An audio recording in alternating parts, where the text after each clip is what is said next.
Pain heals. Chicks dig scars. Glory lasts forever. Welcome back to the channel. Thank you so much for checking out this video. Appreciate your support as always. Hope you're having a fantastic day. Shout out to the 19. Here we go. WNBA, WNBA.com just dropped their survey of 40 questions for GMs for the upcoming season, which, by the way, starts tomorrow. Hopefully you're seeing this on Thursday. So if not, let me correct it. It starts Friday.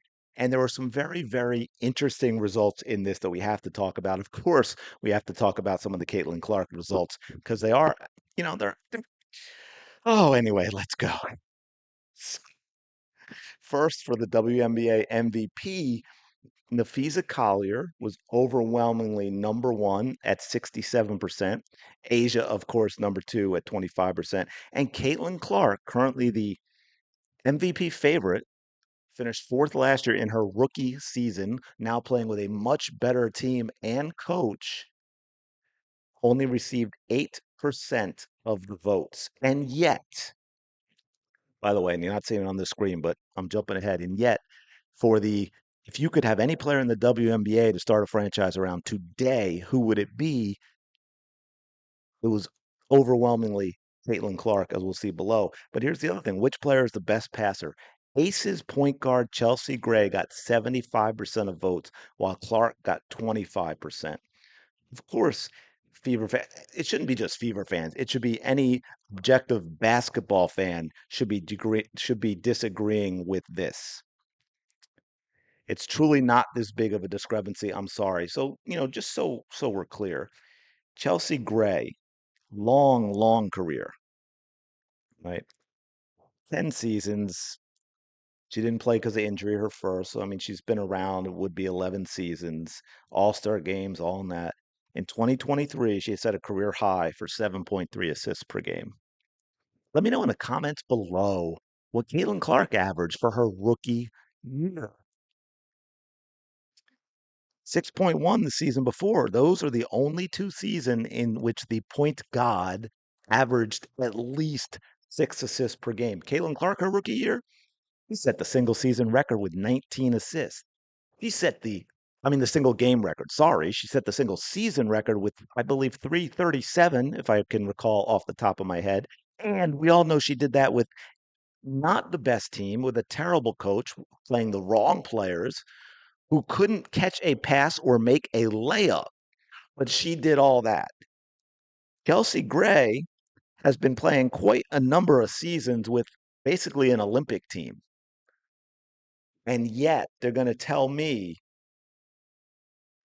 that Chelsea Gray by 3-1, right? Do I have that right? By 3-1, Chelsea Gray is the best passer in the WNBA. Really? That's what we're going to do? That other number, if you can see it, best point guard, she did split 50-50. What's odd on that is Caitlin Clark actually won the vote for best shooting guard in the WNBA, 33%. Just to give you an idea of where these GMs' heads are at. Kelsey Mitchell isn't even on the list, but her point guard got best shooting guard in the WNBA, but got whomped in best passer and only 50-50 in best point guard. So yeah, no, a lot of people not liking that. It's truly not, as I said, this big a discrepancy. I'm sorry. Bet the third person another vote for the survey results on MVP odds because that is absurd that Caitlin Clark's down at 8%.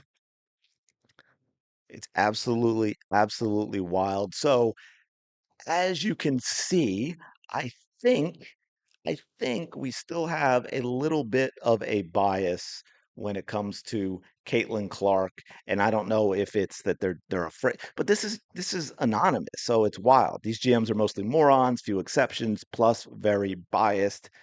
My God, the pettiness. Yeah, 100%. Who could possibly be better? She doesn't care. That is true. She doesn't care. Her passing is too good. Teammates couldn't keep up most of last year. So yeah, and I will say here's another point I'd like to make because I do think there is some truth to this. The WNBA, and I'm not saying there aren't exceptions. I just did a previous video about the Fever front office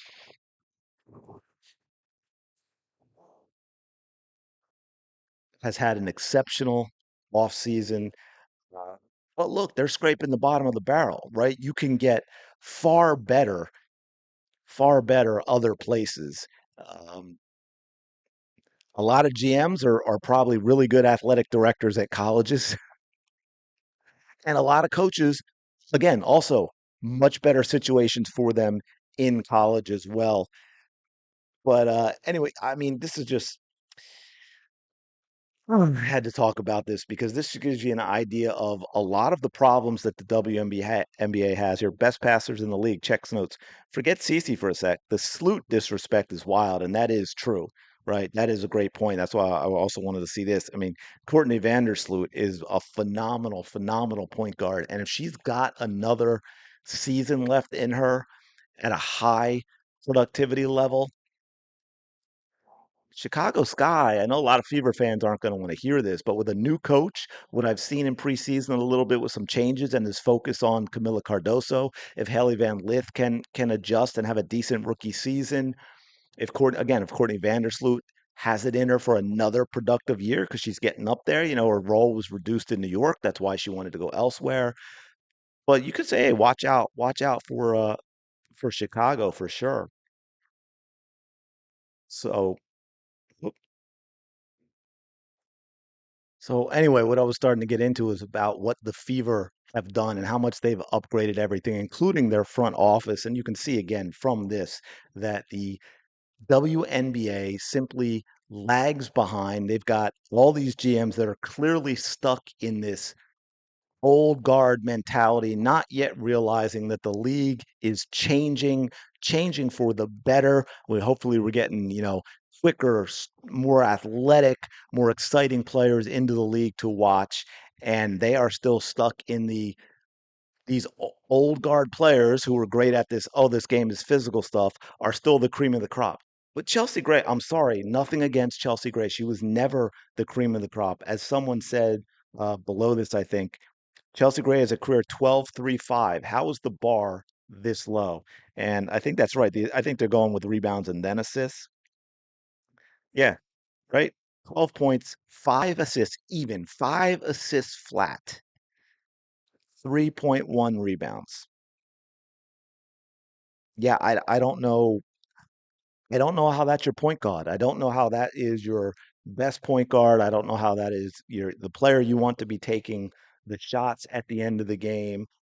I mean, it's kind of wild when you think about it that they're, 75% to 25%. Uh, go look at, I think if you just go to the search and put in best passer, I did an entire video breakdown. It did really, got almost like 30,000 views for that video on Caitlin Clark's passing. Okay. And then you come back and tell me that Chelsea Gray is a better passer. Basketball IQ. Have we not watched Caitlin Clark over and over again, seeing 2 and 3 steps ahead of everyone else? Quick example, go look at the now almost iconic, I hate to use that word for this, but Caitlin Clark's pass and give and go with Aaliyah Boston in the All-Star game, right? Or the pass she dropped on a dime to Jonquel Jones for a layup that was absolutely perfection. It looked like a quarterback dropping it over the top in the end zone, and the only place you could put it where it could get caught. Over and over and over again last season, Caitlin Clark proves herself to be the best passer the WNBA has seen. No, again, no disrespect to Chelsea Gray, no disrespect to Courtney Vandersloot, but it's just absolutely different. It is absolutely different, and the GMs need to adjust or they're going to have a problem. And the one other thing I will add is I think some of these questions, these answers you're getting, this is what you're seeing is a problem with WNBA in terms of talent getting overlooked, right? We've talked about that a lot, how they protect vets and they miss scouting talent and so forth. Michaela Timpson dropping to 19. I think that's one of them.